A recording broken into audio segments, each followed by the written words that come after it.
وبسملہ و محمدلہ و مسلیہ و مسلمہ۔ ہمارا آج کا ٹاپک رحلت رسالت مآب صلی اللہ علیہ وسلم ہے، یعنی مختصر انداز سے کہ یہاں کے ہر عروج کو زوال ہے، یہاں کا ہر چڑھتا سورج بھی بتاتا ہے کہ دوبارہ میں نے زوال میں آنا ہے، میں نے دوبارہ غروب کی طرف آنا ہے۔ تو آپ صلی اللہ علیہ وسلم یہاں پہ جب ان کی تشریف آوری ہوئی تو کچھ بتانا تھا، کچھ سمجھانا تھا، کچھ کرنا تھا۔ جب وہ کام پورا ہو گیا تو رب تعالیٰ نے دوبارہ اپنے مقصد کے پورا ہو جانے کے بعد آپ صلی اللہ علیہ وسلم کو اپنے پاس بلا لیا۔ اس کی ابتدا ہوتی ہے لشکر اسامہ رضی اللہ عنہ۔ یہ اسامہ بن زید، یہ کون شخصیت ہیں؟ سفر طائف میں جو آپ صلی اللہ علیہ وسلم کے زید بن حارث تھے، یہ انہی کے صاحبزادے حضرت اسامہ بن زید ہیں۔ جس طرح ان کے باپ رسول اللہ صلی اللہ علیہ وسلم کو بڑے پیارے تھے، تو ان کی آنے والی نسل میں حضرت اسامہ بن زید یہ بھی رسول اللہ صلی اللہ علیہ وسلم کو اپنے باپ کی طرح پیارے تھے۔ تو آپ صلی اللہ علیہ وسلم نے رومیوں کی طرف لشکر کشی کرتے ہوئے حضرت اسامہ کو یاد فرمایا اور فرمایا کہ تم اپنے بہت سارے افراد کو لے کر ان کی طرف جاؤ۔ اچھا، ویسے اب ان کی وہ عمر بھی وہی 18 سے 20 سال کے درمیان میں ہے، جس طرح ان کے باپ حضرت زید بن حارث رضی اللہ عنہ نبی علیہ الصلوۃ والسلام کے ساتھ سفر طائف میں جا رہے ہیں تو 18 سے 20 سال، وہاں پہ نبی علیہ الصلوۃ والسلام کے لیے کتنی تکلیف کو سہا۔ تو نبی علیہ الصلوۃ والسلام نے جب ان کو بڑا امیر کا لشکر بنایا، گویا جیسے کہ چیف آف آرمی اسٹاف ہیں یہ، اور ان کے ماتحت کون افراد ہیں؟ ابو بکر، کون افراد ہیں؟ عمر فاروق، کون افراد ہیں؟ حضرت عباس و علی المرتضیٰ۔ اب اس وجہ سے حضرات صحابہ کو تھوڑا سا ملال بھی ہوا، یا رسول اللہ یہ بڑے بڑے اکابرین صحابہ ہیں اور ان کے بڑے کو اسامہ بن زید کہتے ہیں، کل کا بچے ہم اپنی آنکھوں سے دیکھ چکے ہیں، کل تک ہم ان کی تربیت کرنے والے تھے، ہاتھ سے اٹھانے والے، لے کر چلانے والے، کہیں گر نہ پڑے، اور یہ اصلہ آج 18 سے 20 سال کا اور یہ ہمارا بڑا۔ تو نبی علیہ الصلوۃ والسلام نے ارشاد فرمایا کہ اے صحابہ کرام کی جماعت، تم آج اس بچے کو یاد کر رہے ہو، کل اس کے باپ کو بھی یاد کرو، میں نے ان کو بھی بڑا بنایا تھا اور تمہیں ایسے لگا تھا کہ کیا پتہ یہ اپنی چھوٹی عمر کی وجہ سے کوئی غلطی نہ کرے، کیا کی تھی؟ نہیں، یہ اصلہ بڑا زبردست طریقے سے معاملہ چلایا تھا، کہا جیسے باپ ہے نا ویسے بیٹا ہے، یہ بھی ویسے ہی اچھائیاں کرے گا جیسے اس کے باپ نے کیا ہے، اپنے باپ کے ہونے کو یہ عملی طور پہ ثابت کرے گا۔ تو صحابہ کرام کو یہاں پہ تسلی ہو گئی ہے۔ اب دوسری طرف نبی علیہ الصلوۃ والسلام کے کچھ معاملات ایسے ہوئے جیسے کمزوری کی طرف، تو رسول اللہ صلی اللہ علیہ وسلم نے حضرت اسامہ بن زید کو جب فرمایا نا، تو ان کو آ کے قریب کیا، فرمایا کہ مقام ابنا کی طرف تم نے جانا ہے اور یہ لو جھنڈا، تم اس کے امیر ہو۔ تو امیر تو ان کو بنا دیا گیا، اور جھنڈا لے کر حضرت بریدہ اسلمی بن الحزیب رضی اللہ عنہ کو فرمایا گیا جھنڈا تمہارے ہاتھ میں ہوگا، امیر یہ شخصیت ہوں گے۔ تو بریدہ اسلمی کون ہے؟ آپ کو یاد ہو تو ہجرت کے موقع پر دوران ہجرت، سفر ہجرت میں ایک شخص 70 افراد کے ساتھ آتا ہے، اسلحے سے لیس ہے، سب کے پاس تلوار ہے، کہا مکہ سے نکل کے ان دشمنوں سے تو بچ چکے ہو، لیکن ہماری تلواروں سے نبی تم نے نہیں بچنا۔ اب یہ جب قافلہ آ رہا تھا نا نبی علیہ السلام کی طرف، تو ابو بکر صدیق نے عرض کیا یا رسول اللہ یہ آپ کو دیکھ رہے ہیں، یا رسول اللہ کہیں ایسا معاملہ اوپر نیچے نہ ہو جائے، مکہ سے بچ چکے، ان کے ساتھ ہاتھ میں کیسے بچیں گے؟ چلو ان سے تو اللہ رب العزت نے بچا دیا۔ تو ابو بکر اللہ خیر کرے گا، ابو بکر اللہ عافیت فرمائے گا۔ تو جیسے یہ قریب ہوئے تو نبی علیہ الصلوۃ والسلام نے ارشاد فرمایا تمہارا نام کیا ہے؟ اس نے کہا بریدہ۔ بریدہ کہتے ہیں ٹھنڈک کو، تو اے اللہ اس کے معاملے کو ٹھنڈا کر دے۔ ادھر ان کا غصہ ٹھنڈا ہو گیا۔ کہا کہاں سے ہو؟ کہا بنی اسلم سے، میں قبیلہ بنی اسلم سے ہوں۔ اسلم کا مطلب تسلیم کرنا، تو یا اللہ اس کو بھی اسلام والا بنا دینا۔ تو یہاں پہ وہ اسلام لے کر آ گئے۔ تو کہا کہ ان میں سے کس قوم کے قبیلے کی کس شاخ سے ہو؟ کہا قبیلہ بنی سہم۔ سہم عربی میں کہتے ہیں حصے کو۔ اللہ رب العزت سے عرض کی یا اللہ خیر کا بہت بڑا حصہ اس کے سینے میں بھی اتار دے۔ بس یہ 3 سوال تھے، 3 جواب تھے، صحابی رسول بن گئے۔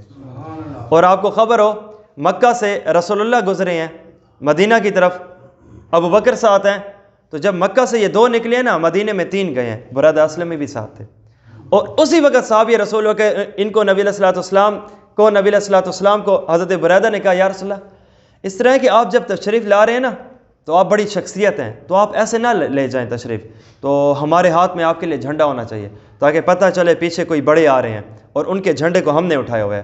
تو نبی علیہ الصلوۃ والسلام نے اجازت دی تھی، تو صحابی بنتے ہی خیر کا مشورہ۔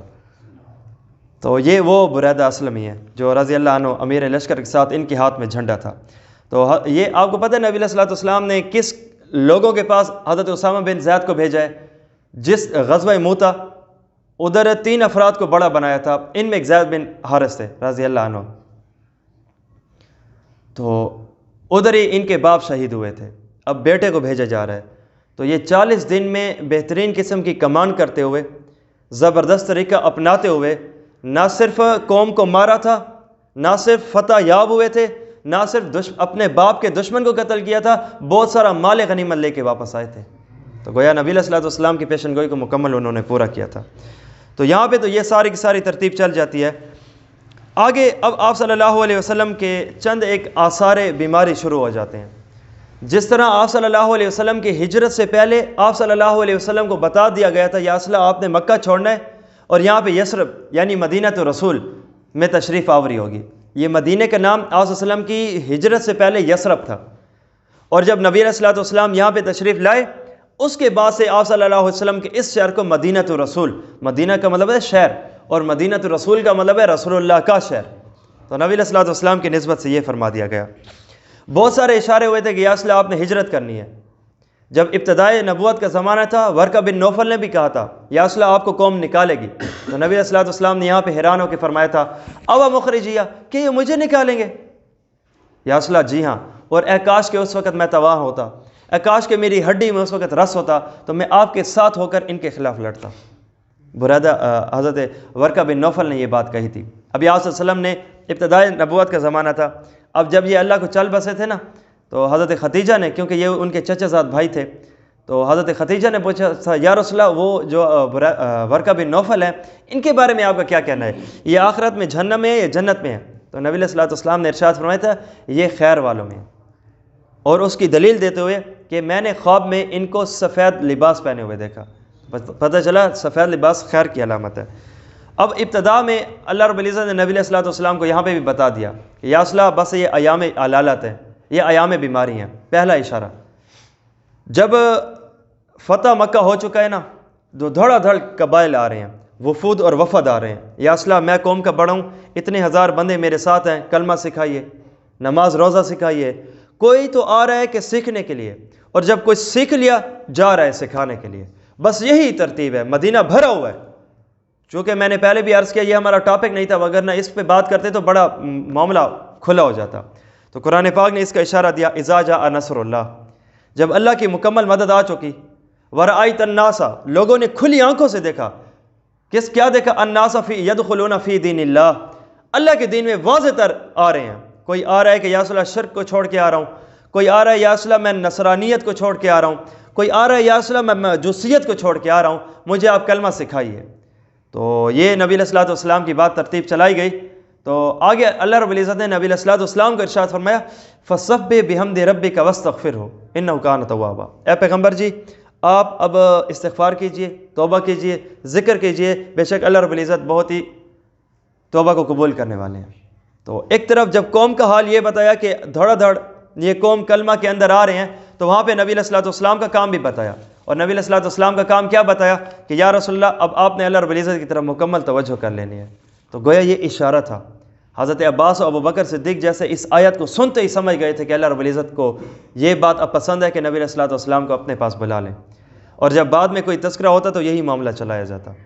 اور بعد میں حضرت عمر رضی اللہ عنہ، حضرت عبداللہ ابن عباس یعنی حضرت عباس کے بیٹے عبداللہ، ان کو کہا جاتا ہے ابن عباس، ان کو اپنے پاس بڑا بٹھایا کرتے تھے۔ اکابرین صحابہ کہتے تھے ہم جنگوں میں بھی تھے، ہم نبی علیہ الصلوۃ والسلام کے ابتدا میں بھی تھے، اب ہماری داڑھی نبی علیہ الصلوۃ والسلام کی خدمت کرتے ہوئے سفید ہو چکی ہے، لیکن اے امیر المؤمنین عمر فاروق، ہم آپ کو دیکھتے ہیں تو اس چھوٹے سے بچے کو ابن عباس کو آپ نے اپنے پاس بٹھایا ہوا ہے، اس کی کیا وجہ ہے؟ کہا ایک تو یہ کہ میں تمہیں جواب دوں، اور ایک یہ کہ وہ ذات تمہیں خود بتائے کہ میں اس کو اپنے پاس کیوں رکھتا ہوں۔ ابن عباس کو بلایا گیا، اور یہ تمام اکابرین صحابہ کی مجلس ہے، بڑے بڑے اکابرین صحابہ بیٹھے ہیں۔ تو یہاں پہ عمر فاروق نے کہا یہی آیت پڑھی اذا جاء نصر اللہ والفتح، کہ اے صحابہ کرام اس آیت کے بابت تم کیا کہتے ہو؟ کہا بڑی خیر کی بات ہے، بڑی خوشخبریاں ہیں۔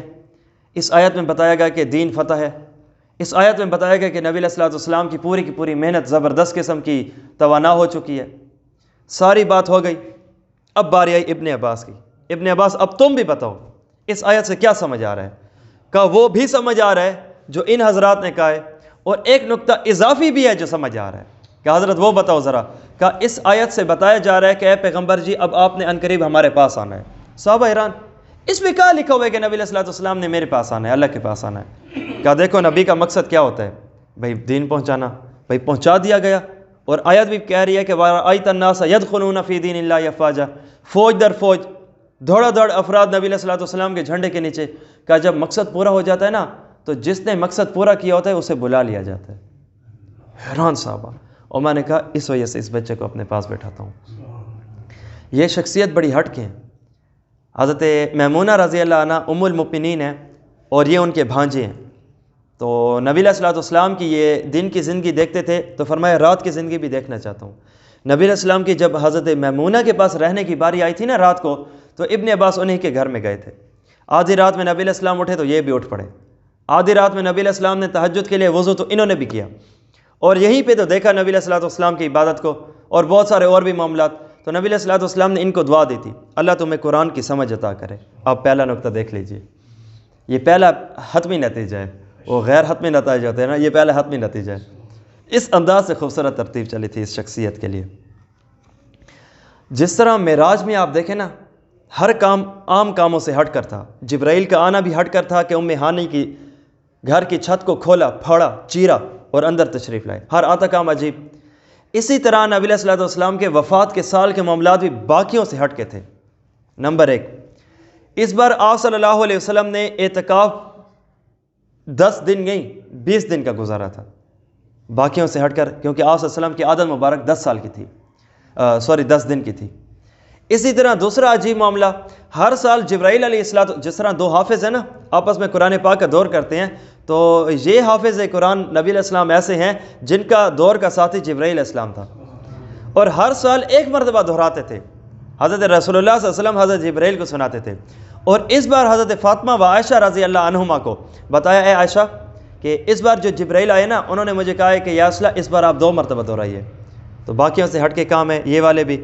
اور تیسرا اشارہ، چوتھا اشارہ یہ بھی، حجۃ الوداع پہ نبی علیہ الصلوۃ والسلام نے ارشاد فرمایا کہ ترتیب سیکھ لو، جو جاننا ہے میں تمہیں بتا دوں گا، اپنے آپ کو درست کر لو، کہیں ایسے نہ ہو کہ ان قریب حج کا موقع تو آئے میں نہ ہوں اس میں۔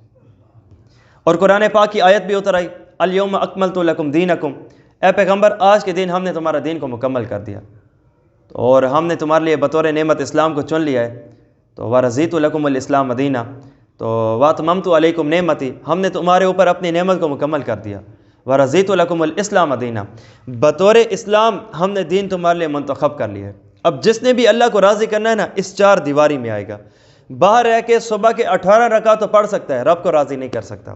رب کو راضی کرنے کے لیے جھنڈا محمدی میں آنا پڑے گا۔ یہ وہ خوبصورت ترتیب تھی۔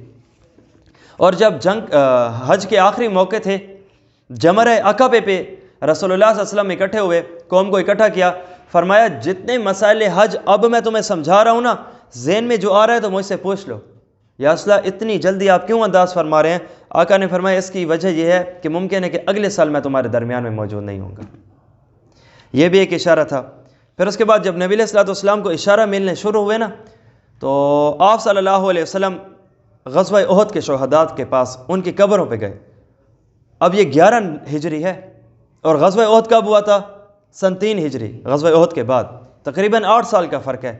دوبارہ نبی علیہ الصلوۃ والسلام ان کی قبروں پہ آئے اور آ کے جنازہ پڑھا ان کا، اور ان کے لیے آ کے دعائے مغفرت کی، اور فرمایا کہ اے اصحاب احد، میں تمہارے کارواں کا امیر ہوں گا، کل قیامت کا دن ہوگا نا، میں آگے آگے ہوں گا اور تم میرے ہی پیچھے ہوگے۔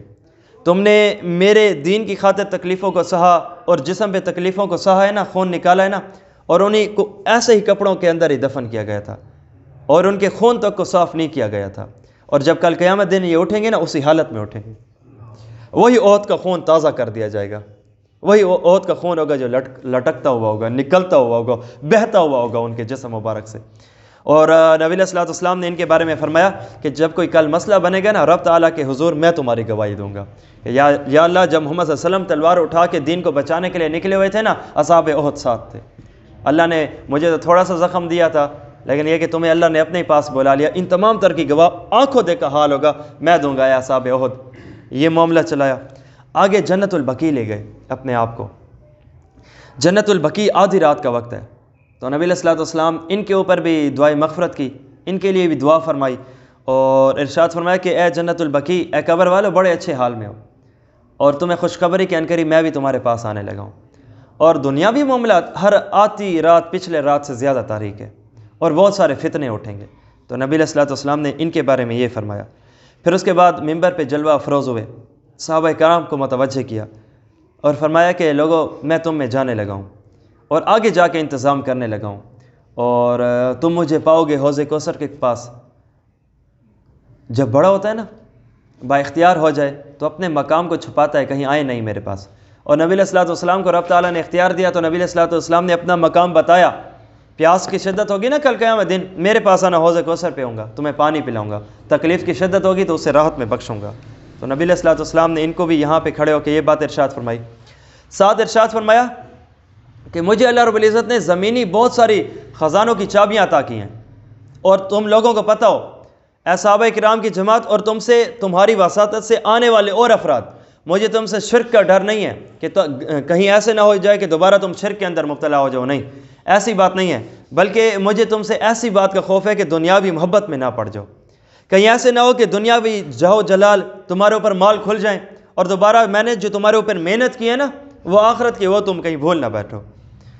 تو نبی علیہ الصلوۃ والسلام نے ایسی ترتیب چلائی۔ آج صلی اللہ علیہ وسلم کیا فرماتے ہیں کہ میرے پاس خزانوں کی چابیاں ہیں، لیکن آج صلی اللہ علیہ وسلم کے بارے میں ہم دیکھتے ہیں کہ کبھی زندگی میں مکمل دسترخوان بھرا ہوا نہیں تھا۔ آج صلی اللہ علیہ وسلم کی غربت تھی، میں کہوں آج صلی اللہ علیہ وسلم کی غربت اختیاری غربت تھی، وگرنہ جبرائیل علیہ الصلوۃ والسلام نبی علیہ السلام کے پاس نہیں آئے تھے یا اس لیے حکم کیجئے احد پہاڑ سونے کا بنا دیں آپ کے لیے، اور آج صلی اللہ علیہ وسلم کے اختیار مبارک اللہ رب العزت نے جب عنایت فرمایا تو چاند کی طرف انگلی مبارک ایک اشارے میں دو حصوں میں تقسیم کر دیا۔ آج صلی اللہ علیہ وسلم کی سیر مبارک دیکھو، ایسی سیر ہے جو باقیوں کی سیر نہیں ہے۔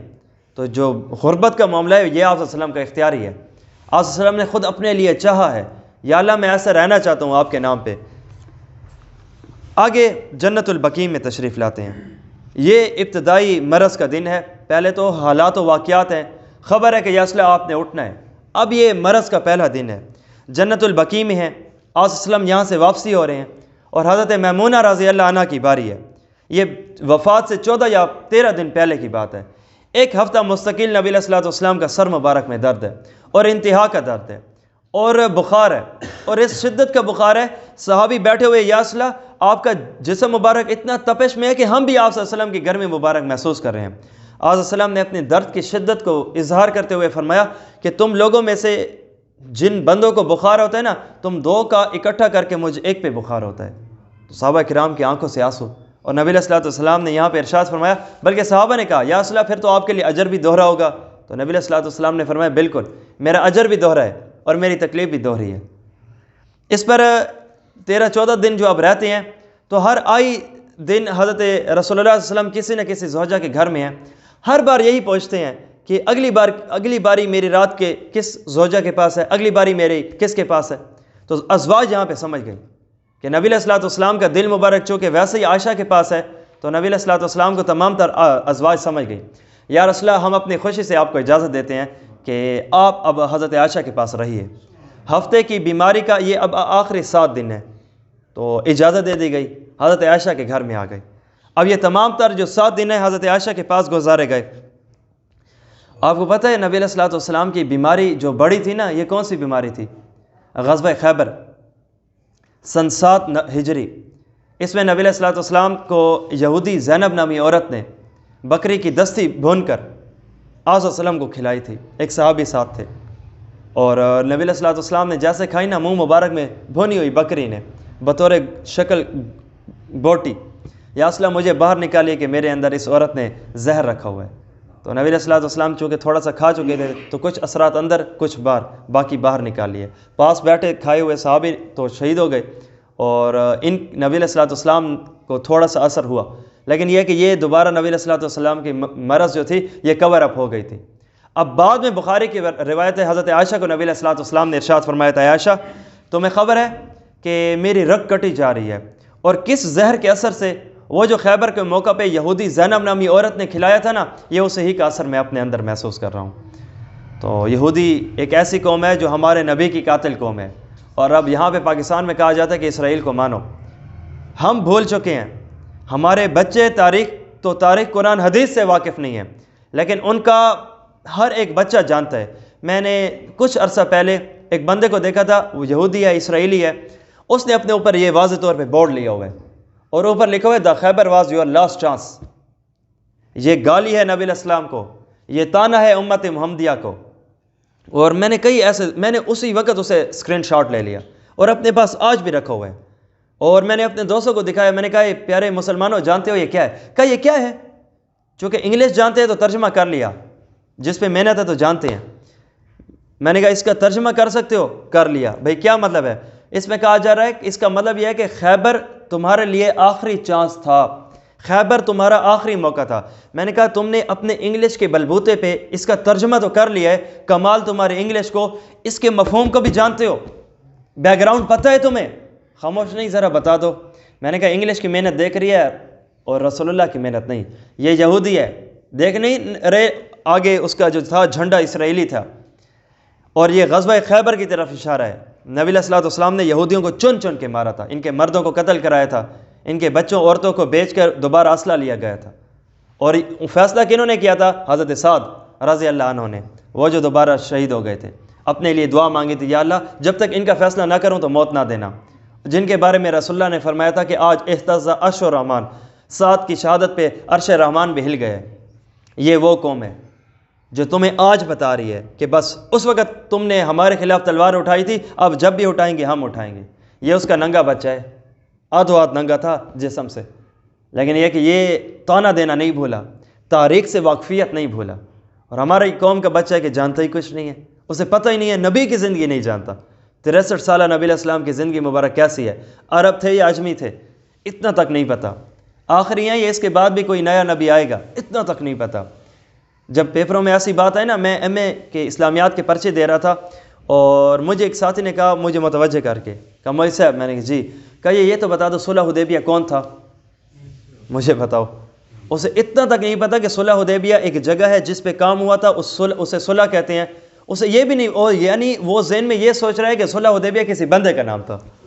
مجھے بتاؤ، یہ سولہویں پڑے ہوئے میرے مسلمان کا کام ہے، یہ آج اتنی ہمارے نبی سے غیر واقفیت ہے، تو پھر کہاں غیرت مسلم آئے گی؟ پھر جب میڈیا کہے گا علماء دہشت گرد ہیں، ماننے پہ مجبور ہوگا۔ کیوں؟ جب تمہیں احترام علماء نہیں ہے نا، تو پھر میڈیا کی طرف تو تم بڑھو گے، پھر دماغ تو تمہارا وہ خراب کرے گا۔ اللہ سمجھنے کی توفیق عطا فرمائے۔ حضرت فاطمہ تو زہرا ہیں، نبی علیہ الصلوۃ والسلام نے ان کو اپنے قریب کیا، اور ایک بار کان میں بات ارشاد فرمائی تو حضرت فاطمہ رونے لگی، دوبارہ کان میں قریب کر کے بات ارشاد فرمائی، بخاری کی روایت ہے، تو حضرت فاطمہ تو زہرا سلام اللہ علیہا یہ ہنسنے لگی۔ تو بعد میں ان سے پوچھا، فاطمہ آپ کے ایک بار کے رونے اور دوسری بات کے ہنسنے کی کیا وجہ تھی؟ تو فرمایا میرے ابو جان نے مجھے قریب کر کے کہا کہ بیٹی اسی بیماری میں نے اللہ کو جان دینی ہے۔ اور دوبارہ جب کان میں بات کی نا، تو مجھے میرے باپ نے کہا بیٹی سب سے پہلے اہل بیت میں ملنے والی تم ہی شخصیت ہوگی، تو اس کی وجہ سے میں خوش ہو گئی، ہنس پڑی۔ تو 6 مہینے کا عرصہ گزرنا تھا کہ بچی نے بھی حضرت رسول اللہ علیہ وسلم کی طرح اللہ کو جان دے دی۔ حضرت فاطمہ کے بارے میں آتا ہے نا کہ حضرت فاطمہ جنتی عورتوں کی نوجوان ہیں، سردار ہیں۔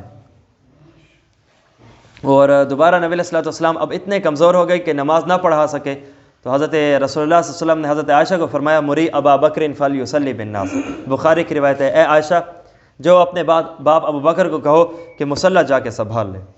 اور حضرت عائشہ نے کہا یا رسول اللہ ہوا رقیق القلب، دل کے نرم ہے، کیا خیال ہے کہ ہم عمر کو کہہ دیں؟ رسول اللہ نے فرمایا ابو بکر کو کہو۔ یا رسول اللہ عمر کو کہہ دیں؟ نبی علیہ السلام نے فرمایا ابو بکر۔ تو اس پہ نبی علیہ السلام غصہ ہوئے، تو گویا اگر کوئی یہ چاہے مصلی رسول پر اگر کوئی دوسرا کھڑا ہو ابو بکر کے علاوہ تو وہ رسول اللہ کا غصہ ہوگا۔ تو نبی علیہ السلام نے ابو بکر کو یہاں پہ ٹھہرایا اور فرمایا ابو بکر ہی ہوں گے، اس کے آگے اور کوئی نہیں۔ بلکہ روایت میں آتا ہے ایک مرتبہ نبی علیہ السلام کی بیماری بڑھی نا، تو حضرت عمر کو آگے کیا گیا، تو حضرت رسول اللہ صلی اللہ علیہ وسلم نے جب کانوں میں آواز پڑی، کیونکہ نبی علیہ السلام کی مسجد اور جو حجرہ مبارک ہے یہ ایک ہی پردے کا تو فرق تھا، یوں پردے سے نکلتے تھے، حضرت رسول اللہ صلی اللہ علیہ وسلم اپنے مصلی پہ آ جاتے تھے۔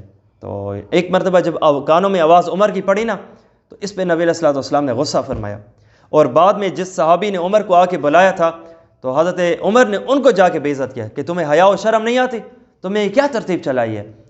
تو حضرت مجھے معاف کر دیجیے۔ حضرت عمر نے فرمایا مجھے لگا کہ رسول اللہ کا حکم ہے میرے لیے، یہ نبی علیہ السلام کا حکم نہیں تھا، تو اس وجہ سے اس ترتیب سے۔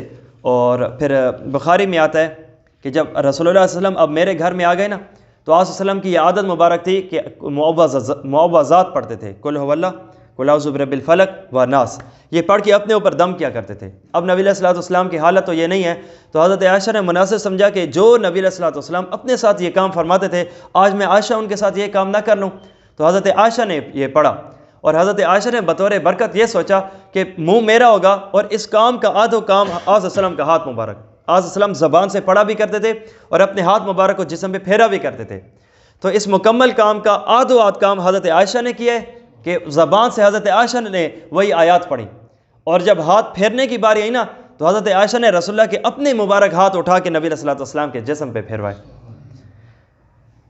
اب آخری 5 دن ہیں نبی علیہ الصلوۃ والسلام کی وفات سے، بوقت ظہر نبی علیہ الصلوۃ والسلام کیونکہ بے ہوش ہیں، ابھی اچانک آنکھ کھلتی ہے، ارشاد فرمایا کہ 7 الگ کنوؤں سے پانی کو اکٹھا کیا جائے اور میرے اوپر بہا جائے، اور صحابہ نے علیحدہ علیحدہ 7 کنوؤں سے پانی کو اکٹھا کیا اور نبی علیہ الصلوۃ والسلام کی طرف بہایا گیا، اتنے تک بہایا گیا کہ نبی علیہ الصلوۃ والسلام نے ارشاد فرمایا بس کر لو، اب کچھ میں افاقے میں آ گیا ہوں۔ اب یہاں سے رسول اللہ صلی اللہ علیہ وسلم تھوڑے سے افاقے میں آئے، تو حضرات صحابہ علی و عباس رضی اللہ عنہما ان کے ذریعے سے اٹھے، آج وسلم کے کندھے، آج وسلم کے بازو مبارک ہیں، علی و عباس کے کندھے پہ رہے ہیں، سر مبارک پہ پٹی ہے درد کی وجہ سے، اور اسی سہارے سے چل رہے ہیں۔ صحابہ کہتے ہیں نبی علیہ الصلوۃ والسلام کے صحیح معنوں میں پاؤں زمین پہ لگ نہیں رہے تھے، گھسٹتے چلے جا رہے تھے۔ ممبر پہ کھڑے ہوئے، ممبر پہ کھڑے ہو کے آپ صلی اللہ علیہ وسلم نے بہت ساری باتیں ارشاد فرمائی، جن میں سب سے پہلے تو یہود اور نصارہ پہ لعنت بھیجی، کہا اللہ یہود اور نصرانیوں کو غرق کرے کہ جب بھی کوئی نبی دنیا سے جاتا تھا نا، اس کی مسجد کو یعنی اس کی قبر کو مسجد اس انداز سے بنا لیتے تھے کہ ان کے قبر کو سجدہ گاہ بنا لیتے تھے، اپنی قوم کو کہتے تھے کہ اس کو اب تم نے چاٹنا بھی ہے، اس پہ تم نے سجدے بھی کرنے ہیں، تو میں تم کو نصیحت کرتا ہوں اے امت محمدیہ، تم نے ایسا نہیں کرنا۔ اور نبی علیہ الصلوۃ والسلام نے خود اللہ رب العزت سے دعا مانگی تھی، یا اللہ میرے جانے کے بعد میرا ایسا حال نہ کرنا کہ قوم مجھے آ کے سجدے کرے۔ مزاروں پہ سجدے ہو رہے ہیں تو الگ بات ہے، لیکن نبی نے اپنے لیے محفوظ کیا ہے، تو مجھے بتاؤ جو چیز نبی علیہ الصلوۃ والسلام نے خود کے لیے پسند نہیں کی، وہ امت کے لیے کیسے پسند کرتے؟ کیا یہ بات کم ہے بات سمجھنے کے لیے کہ جا کے سجدے نہ کیا کرو؟ اس سے بڑھ کے بھی بڑی دلیل ہوگی، کس سے مانگ رہے ہو، کہاں پہ سجدہ کر رہے ہو اور کہاں پہ پیشانی جھکا رہے ہو؟ ایک وحدہ لا شریک کے لیے یہ پیشانی حقدار ہے کہ تم جھکاؤ، جس نے دی ہے اسی کے سامنے جھکاؤ، باقیوں کے سامنے نہ جھکاؤ۔ یہ کیا ترتیب ہے؟ تو یہ بہت بڑی ترتیب اللہ کے پاک پیغمبر کی زبانی ہمیں پہنچ چکی ہے۔ پھر اپنے آپ کو نبی علیہ الصلوۃ والسلام نے قوم کے سامنے پیش کیا، اگر میں نے کسی کے ساتھ زیادتی کی ہو تو کھڑا ہوں بدلہ لے لے، نبی علیہ الصلوۃ والسلام کے ساتھ۔ اگر کسی کا مال لیا ہو واپس نہ کیا ہو تو بتا دے، اگر کسی کے ساتھ معاملات میں لین دین میں کمی ہو چکی ہو آئے مجھ سے لے لے، کل آخرت کا معاملہ سخت ہوگا، جو بھی ترتیب ہے آج دنیا میں ہے لے لو، کر لو۔ پھر اس کے بعد نبی علیہ الصلوۃ والسلام نے سب سے پہلے جو تعریف کی ہے نا، انصار کی ہے، اور کہا کہ میرے انصار کے بارے میں اللہ سے ڈرنا، ان کے یہ تمہیں پتہ ہو میرے قلب و جگر ہیں، اور تمہیں پتہ ہو کہ میں نے زندگی میں کہہ دیا تھا کہ کائنات کے قدم ایک طرف انصار کا ایک طرف، تو محمد کے قدم انصار کے قدم کے ساتھ، اور سننا ان میں سارے نیک ہیں، ان کے نیکوں کو لینا، اور ان کے جو خطا کار ہو نا اللہ کے لیے درگزر فرما لینا۔ میں تمہیں انصار کے بارے میں اللہ سے ڈرنے کا حکم کرتا ہوں، یہ انصار کے بارے میں ارشاد فرمایا گیا۔ آگے فرمایا کہ لوگوں تمہیں خبر ہو آئندہ زمانہ ایسا آئے گا کہ لوگ بڑھتے جائیں گے پر انصار کم ہوتے جائیں گے، حتیٰ کہ کھانے میں نمک جیسے ہو جائیں گے، اور ہوتے ہوتے پھر دنیا میں لوگ تو رہیں گے لیکن انصار نہیں رہیں گے۔ اس وجہ سے جتنے تمہارے پاس ہیں ان کی قدر کرو، یہ دوبارہ نہیں آئیں گے، جس طرح تم میں نبی آئے گئے دوبارہ نہیں، اسی طرح یہ آئے گئے پھر دوبارہ نہیں۔ اب چوتھا دن ہے، آپ صلی اللہ علیہ وسلم یہاں پہ صحابہ کرام کا بھی جمگٹا ہے۔ حضرت عمر کو نبی علیہ الصلوۃ والسلام نے ارشاد، باقی صحابہ کو بھی فرمایا کہ کاغذ قلم لے کر آؤ، اس حدیث کو کہتے ہیں حدیث کرتاس، تو میں تمہیں ایک ایسی بات لکھ کے دیتا ہوں کہ اس کے بعد کبھی تم گمراہ نہیں ہوگے۔ تو اس پہ حضرت عمر فاروق نے کہا یا رسول اللہ حسبنا کتاب اللہ، ہمیں اللہ کی کتاب کافی ہے جو آپ پہ اتری ہے، آپ نے ہمیں بتا دی ہے۔ تو صحابہ میں یہاں پہ تھوڑا سا شور اٹھا، کچھ صحابہ کرام کہنے لگے کہ نبی علیہ الصلوۃ والسلام نے مانگا ہے تو دو، اور حضرت عمر اور باقی صحابہ کہنے لگے کہ نبی علیہ الصلوۃ والسلام دیکھ نہیں رہے کتنی تنگی میں ہے، پہلے تو 7 مشکیزیں بنوا چکے ہیں، منگوا چکے ہیں، اپنے اوپر بہا چکے ہیں، اب نبی علیہ الصلوۃ والسلام کو تنگ نہ کرو، فلہذا ایسے معاملے کو چھوڑ دو۔ تو یہ زیادہ شہرت ہے، نبی علیہ الصلوۃ والسلام فرماتے ہیں خاموش ہو کے میرے سے چلے جاؤ، یہ باقی سارے باہر چلے جاتے ہیں۔ اس حدیث کو کہتے ہیں حدیث کرتاس، اس پہ میں آخر میں بات کروں گا، یاد رکھیے گا جب نبی علیہ الصلوۃ والسلام نے کاغذ قلم مانگا تھا تو۔ پھر اس کے بعد نبی علیہ الصلوۃ والسلام نے یہاں پہ 3 بڑی نصیحتیں فرمائی۔ نمبر 1، اے صحابہ کرام کی جماعت، تم دیکھ رہے ہو بہت سارے وفد آ رہے ہیں، بہت سارے گروہ آ رہے ہیں، پارٹیز آ رہی ہیں، اور اپنا سردار اپنی قوم کو لے کر آ رہا ہے، یا اسلام مجھے کلمہ سکھائیے، میرے بعد بھی یہ ترتیب جاری رہے گی۔ تو میں تمہیں نصیحت کرتا ہوں، جس طرح میرے آنے پر قوم آیا کرتی تھی، اسی طرح تمہارے بعد بھی آئیں گی، تمہارے پاس بھی آئیں گے۔ تو جس طرح میں ان کی عزت کیا کرتا تھا، اکرام کیا کرتا تھا، تم پہ بھی لازم ہے کہ ان کا عزت اکرام کرنا۔ یہ اللہ سیکھنے آ رہے ہیں۔ دوسری ترتیب کہ جزیرہ عرب سے مکمل یہود و نصارہ کو باہر پھینک دو۔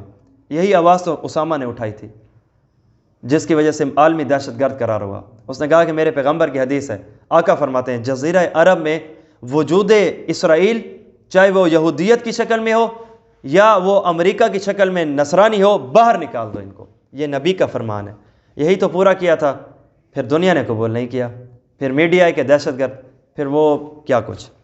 تیسری نصیحت نبی علیہ الصلوۃ والسلام نے یہاں پہ ارشاد فرمائی، نماز و غلام، اس کا خیال کرنا، نماز ہے کہ چھوڑنا نہیں۔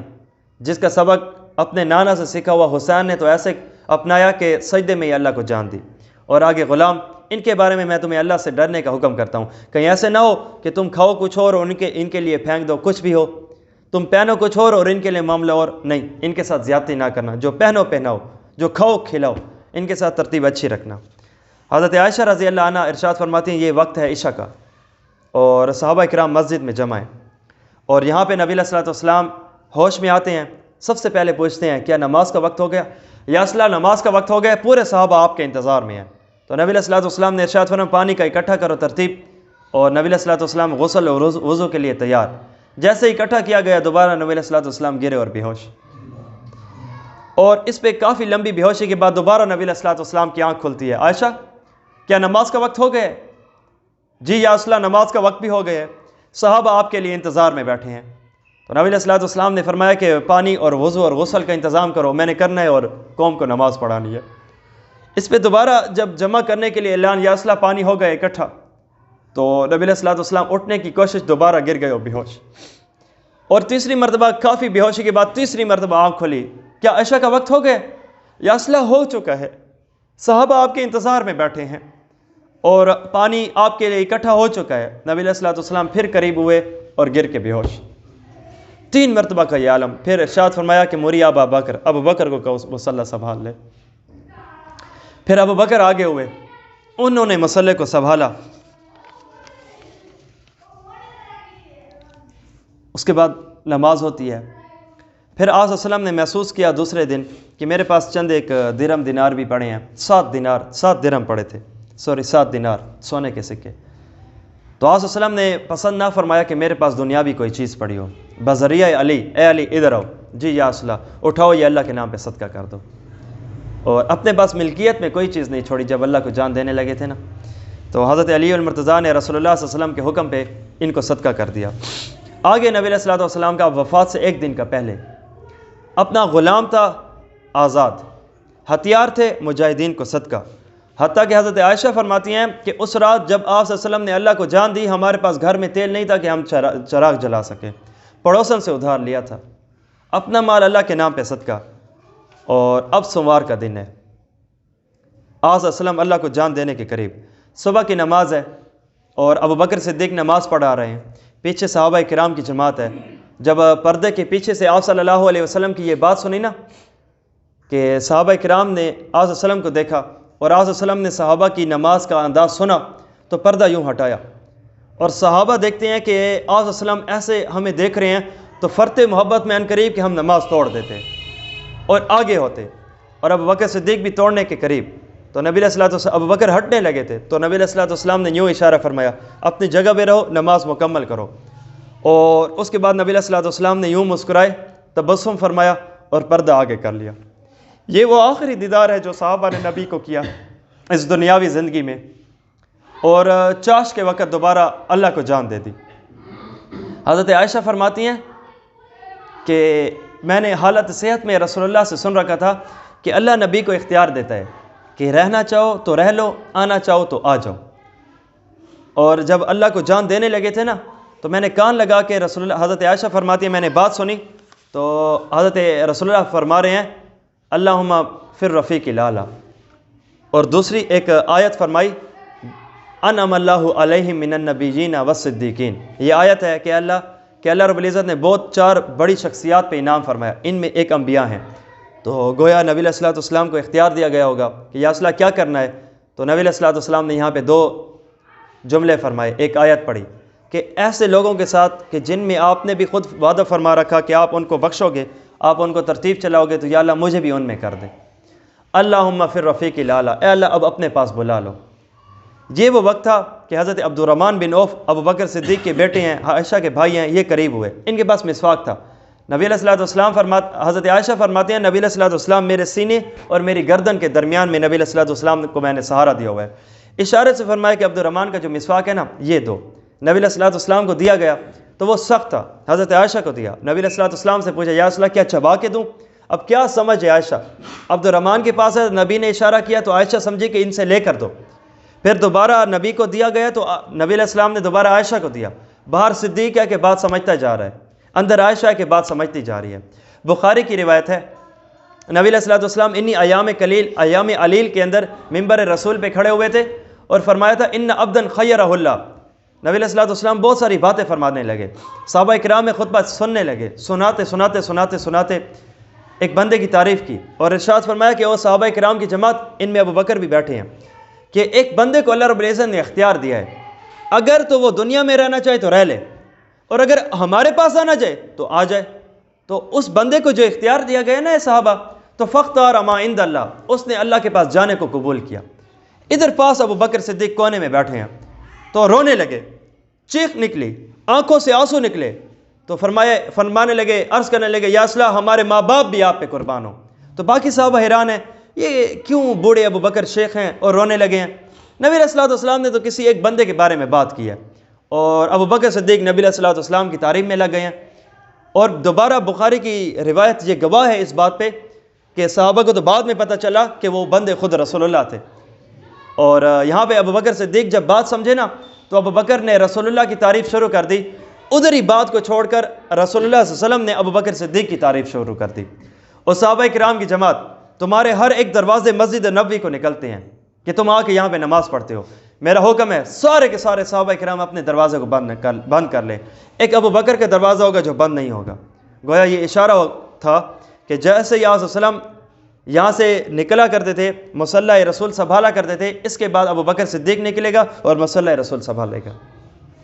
باہر ہے صدیق ہے سمجھ رہا ہے، اور اندر ہے صدیقہ سمجھ رہی ہے۔ علامہ علی شیر حیدری رحمۃ اللہ علیہ فرماتے تھے نا اے صدیق اور اے بنت صدیق تیرے کیا کہنے، باہر ہے کہ صدیق سمجھاتا ہے، اندر ہے کہ صدیقہ سمجھاتی ہے، باہر کا دین صدیق دیتا ہے، اندر کا دین صدیقہ دیتی ہے۔ اب یہ آخری لمحات کیا بتا رہی ہیں؟ عائشہ ہی تو بتا رہی ہیں۔ آج وسلم کے رات کی زندگی مبارک کون بتا رہی ہیں؟ عائشہ ہی تو ہیں۔ نبی علیہ الصلوۃ والسلام کے پاس رات تکیے کے قریب کیا ہوتا تھا؟ کنگھی ہوتی تھی، سرما ہوتا تھا، مسواک ہوتا تھا، تیل ہوتا تھا۔ کتنے رکعت تہجد پڑھتے تھے، کیسے پڑھتے تھے، وطر کیسے پڑھتے تھے، کتنی رکعت ہوتی تھی، ان میں کیا پڑھتے تھے، کیا انداز ہوتا تھا، کم ہوتی تھی یا زیادہ ہوتی تھی، ساری ازواج مطہرات سے تو روایت ہے۔ تو یہاں پہ آپ صلی اللہ علیہ وسلم نے جب اشارہ فرمایا، عائشہ نے لیا اپنے لعاب مبارک سے، عائشہ نے ان کو چبا کے دیا اور ان کو دیا۔ حضرت عائشہ بڑے خوبصورت انداز سے بتاتی ہیں کہ جب آخری لمحہ تھا نا، نبی علیہ الصلوۃ والسلام اور میرا لعاب اکٹھا ہو گیا تھا، اور یہ وہ لمحہ تھا۔ اور اس پر نبی علیہ الصلوۃ والسلام نے اللہ رب العزت کو بوقت چاشت، جب عین سورج اپنی جاہ و جلال میں ہوتا ہے، اللہ کو جان دے دی۔ اس پر صحابہ کرام بڑے حیران، صحابہ کرام بڑے رنج میں، ملال میں۔ اب صحابہ کرام کو ابتدا میں پتہ چلا نا کہ نبی علیہ الصلوۃ والسلام اللہ کو جان دے چکے ہیں، تو اپنے ہوش میں نہیں رہے، حیران اور پریشان ہونے کا ایک انتہا کا الگ عالم ہے۔ حضرت عمر ہیں، تلوار نکال لی۔ کسی شخص نے کہا کہ اللہ کے نبی اللہ کو جان دے چکے ہیں تو میں اس کو منافق تصور کر کے اس کی گردن جدا کر دوں گا۔ حضرت عثمان ہے، سکتے میں ہے، نہ کسی کے آنے کا پتہ ہے نہ کسی کے جانے کا پتہ ہے، کوئی سلام کر رہا ہے، کوئی بات کر رہا ہے، عثمان ہے کہ سن ہی نہیں رہے، پتہ نہیں کیا معاملہ ہے۔ اور اس پر حضرت عبد الرحمن بن انیس یہ ہارٹ فیل ہو کے اللہ کو جان دے دی کہ اللہ کے نبی نہیں رہے تو دنیا میں ہمارے رہنے کا فائدہ۔ یہ آنکھ تھی کہ رسول اللہ کی زیارت تھی، یہ کان تھا کہ رسول اللہ کی حدیث سنا کرتے تھے، یہ جسم تھا کہ امام ہمارے رسول اللہ تھے اور مسجد نبوی تھی اور پیچھے کھڑے ہوتے تھے، ان کے اللہ اکبر پہ ہاتھ اٹھتا تھا، ان کے اللہ اکبر پہ جسم جھکا کرتا تھا۔ جب وہ حکم رسول نہیں رہا تو پھر یہ صحابی رسول بھی نہ رہے اور اللہ کو جان دے دی۔ ابو بکر صدیق تھوڑے سے فاصلے پر تھے، رسول اللہ صلی اللہ علیہ وسلم سے اجازت لے کر گئے تھے، اور چونکہ اس کی وجہ یہ تھی کہ جب صبح نماز پہ دیکھا تھا نا تو جلدی جلدی نماز مکمل کر کے سارے نبی کے پاس دوڑے تھے۔ یا اصلا آج تو چہرہ چمک رہا ہے، یا اصلا آج تو مرض کی باقی شدت نہیں ہے جو یہ ہے، یہ تو بڑی آسانی ہے، حالانکہ یہ اب آخری لمحات تھے، یہ سکرات کا وقت تھا۔ چونکہ سکرات ابتدائی ایسی حالت ہوتی ہے جو آسانی بھری، تو صحابہ نے یہ دیکھ کے بڑی اجازت چاہ لی، یا اصلا اب تھوڑا کام ہے چلے جائیں، تو ان میں علی، عباس اور باقی بھی، تو ان میں ابو بکر صدیق بھی۔ ابو بکر صدیق دور ہیں، اطلاع دی گئی، یا اصلا اے ابو بکر آؤ، اللہ کے پاک پیغمبر اب دنیا میں نہیں رہے۔ تو یہاں پہ جب آئے نا، اب عمر فاروق نے صحابہ کو گھیرا ہوا ہے اور کہا کہ کسی نے کہہ دیا کہ رسول اللہ صلی اللہ علیہ وسلم اللہ کو جان دے چکے کہ خیر نہیں ہوگی، ہر ایک صحابی اپنی حالت میں ہے۔ تو ابو بکر صدیق سب کو اگنور کرتے ہوئے، سب کو اعراض کرتے ہوئے سب سے پہلے حجرہ عائشہ میں داخل ہوئے، حضرت عائشہ کے کمرے میں، وہیں تو رسول اللہ مدفون ہے، اور پردہ ہٹایا، رسول اللہ کے پاس آئے، چہرہ انور سے کپڑا ہٹا کے نبی صلی اللہ علیہ وسلم کے ماتھے مبارک کو چوما، فرمایا کہ طبت حیا و میتا، بخاری کی روایت آج بھی گواہ۔ یا اصلا آپ کی زندگی بھی بڑی خیر کی تھی، آج کی آپ کی موت بھی بڑی خیر بھری ہے، آپ نے زندگی جیسے گزاری کتنوں کو ٹھیک کیا، شرک سے توحید میں لے کر آئے، زنا سے نکاح میں لے کر آئے، جھوٹ سے سچ کی طرف لے کر آئے، برائیوں سے اچھائی کی طرف لے کر آئے، جہنم کی طرف تھے جنت کی طرف لے کر آئے ہیں، یہ زندگی ہے آپ کی، اور موت بھی کیا بہتر ہے۔ اور اس کے بعد یہ سینہ صدیق ہے، کمال ہے، تمام تر صحابہ ایک طرف، حضرت علی المرتضیٰ رو رو کے بے ہوش ہو چکے ہیں، باقی صحابہ کا حال آپ کے سامنے۔ اس پہ صحابہ اکرام کو اکٹھا کیا، عمر بیٹھ جاؤ ذرا، عمر اپنی جاہ و جلال میں ہے، تو ابو بکر صدیق نے ان کو چھوڑ کے اوپر چڑھے، سارے صحابہ اب جیسے ابو بکر صدیق آئے نا عمر کو چھوڑ چکے ہیں، کیونکہ یہ واضح ہے صحابہ ابو بکر کو اتنا پروٹوکول دیتے ہیں جتنا عمر کو نہیں، اب چونکہ ابو بکر تھے نہیں تو عمر کی طرف متوجہ تھے، اب عمر کی بات ہی فیصلہ تھی۔ یہاں پہ ابو بکر صدیق جب سامنے آئے نا عمر کو چھوڑ کے سارے کے سارے صحابہ ابو بکر کی طرف، اور ابو بکر صدیق نے کیا قوم کو سنبھالا ہے، خیر اس سینے کو کہ ایک طرف وفات صدیق اکبر، وفات رسول اللہ اور غم ابو بکر، اور دوسری طرف سمجھ رسول وہ بھی اندر داخل تھی۔ ایک طرف اگر دیکھو کہ ابو بکر صدیق نے رسول اللہ کی وفات کا غم سہا ہے تو مکمل سہا ہے، لیکن وہ سینے میں رکھا ہے۔ اب اگر آج یہ بھی رو پڑتے نا قوم ادھر ادھر ہو جاتی۔ عمر ہیں کہ انکار وفات رسول ہے، علی المرتضیٰ ہیں کہ بے ہوش ہیں، عثمان غنی ہیں کہ سکتہ طاری ہے، ایک صحابی ہیں کہ جان دے دی ہے۔ ابو بکر بھی ایسے ہو جاتے تو قوم کس نے سنبھالنی تھی؟ یہ وہ خیر کا سینہ ہے، کیوں؟ یہ عاشق رسول ہے، اور عاشق رسول عشق میں دیکھ کر نا مقصد رسول اللہ کو باقی رکھا کرتا ہے۔ اس کا خطبہ سنو، اور لوگوں سن لو، من کان منکم یعبد محمدا فإن محمدا قد مات۔ اگر تم میں سے کوئی محمد صلی اللہ علیہ وسلم کی عبادت کرتا تھا نا تو سن لے اللہ کے پاک پیغمبر اللہ کو جان دے چکے ہیں۔ اب عمر کی بات کی خلاف یہاں پہ بات کیا کی آگے، ومن کان منکم یعبد اللہ، اور جو اللہ وحدہ لا شریک کی عبادت کرتے ہیں فإن اللہ حی لا یموت، تو اللہ رب العزت ہمیشہ زندہ ہے، اس پہ کوئی موت نہیں آنی۔ اس بات سے اشارہ تھا کہ مقصد رسول اللہ سے نہ ہٹنا، تو میں شرک سے ہٹا کے توحید پہ گئے تھے، اب آج وسلم کی جسم مبارک سامنے پڑا ہے، ادھر ابو بکر صدیق توحید کی بات کر رہے ہیں، کیوں؟ کیونکہ ابتدائے رسول اللہ کا دعویٰ ہی تو یہی تھا کہ مقصد رسول اللہ سے نہ ہٹنا۔ آج وسلم کچھ دے کر گئے تھے، اب آج وسلم جا رہے ہیں نا تو رسول اللہ علیہ وسلم کا مقصد تو نہیں چھوڑو نا، اس سے تو نہ ہٹنا۔ تو نبی علیہ الصلوۃ والسلام کے مقصد کو یوں خوبصورت ترتیب سے ارشاد فرمایا، اور پھر آیت سنائی، کون سی؟ وہ جو غزوہ احد کے موقع پہ نبی علیہ الصلوۃ والسلام پہ اتری۔ یہ آیت کا سننا تھا کہ سارے صحابہ میں جو آنکھوں کا آنسو تھا تھوڑا رک گیا، جو ملال تھا وہ ٹھنڈا ہو گیا، اور سمجھ میں اتر آئے، وہ جو جوش میں تھے وہ ہوش میں اتر آئے۔ ارشاد یہاں پہ فرمایا قرآن پاک سورۃ آل عمران، یہ غزوہ احد کی آیت ہے، آیت نمبر غالباً 144 ہے۔ وما محمد الا رسول، آج وسلم صرف اللہ کے نیرے رسول ہی تو ہیں، قد خلط من قبلہ الرسل، آج وسلم سے پہلے بھی کتنے انبیاء آئے ہیں اور وہ چلے گئے ہیں۔ افئن ماتا او قتل انقلبتم علی